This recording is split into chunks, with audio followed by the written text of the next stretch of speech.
The purpose of the DGA training program is to train you to be an assistant director. What we try and do is protect the director's ability to work in a proper creative environment. As ADs, we get things set up and running, we make it safe so that they can focus on what they need to do in front of the camera. Most of these trainees were being trained on features and TV, and we wanted them trained on commercials because it is a slightly different skill set. But for the advertising agencies and for the producers that run and own these production companies, you want to make sure that they've got the people who understand safety, who understand the legal ramifications of our labor contracts, and can oversee all of this in a professional and efficient manner.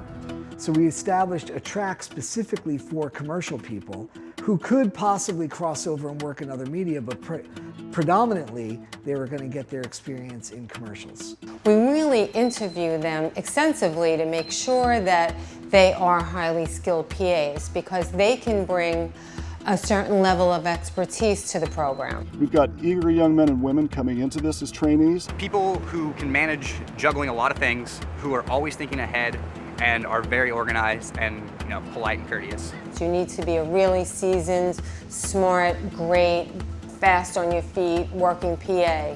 That person will get into the commercial training program. When you become a trainee in the training program, you're taken under the wing of the first AD and the second AD. And we are on call for the first AD to set backgrounds and cue the background. So we basically get training directly under the second AD, primarily dealing with background. Learning, how to do the vouchers, rules, the adjustments, how to handle them, how to handle the different personalities that come there. Depending on what AD I work with, I do, some let me do shooting schedules, call sheets, place background, wrangle talent, and as a production assistant, you really don't get to do that. Having a trainee on the set is important to me because I feel like I've got an extra set of eyes and ears. The second AD and the first AD have a little more faith in you than they would as a PA, so you're definitely more involved with the AD department.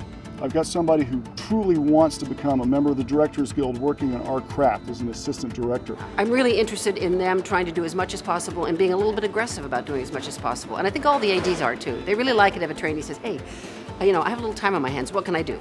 So when you need to have an extra body on the set to control your crowds, to control traffic, to be able to do paperwork, to be able to sign in your extras, be able to sign in your talent, and know all of the union rules, you have the opportunity to hire a DGA trainee at the same price that you would be paying for a PA. So for the trustees to establish an incentive, if you will, that they will pick up the first day of prep for a trainee is an overwhelming home run for the production company on the right productions. The program was so successful in New York, we now have trainees in Los Angeles. It's not going to cost them, any additional money, and you're certainly going to get someone that's qualified and potentially overqualified to do the job. We definitely take a lot of the load off the second AD. Last week on a Capital One job, I handled over 200 contracts, principal and background. You have a question about a time card, a contract, a SAG rules, I can answer it. And for the price of a PA, we provide gold.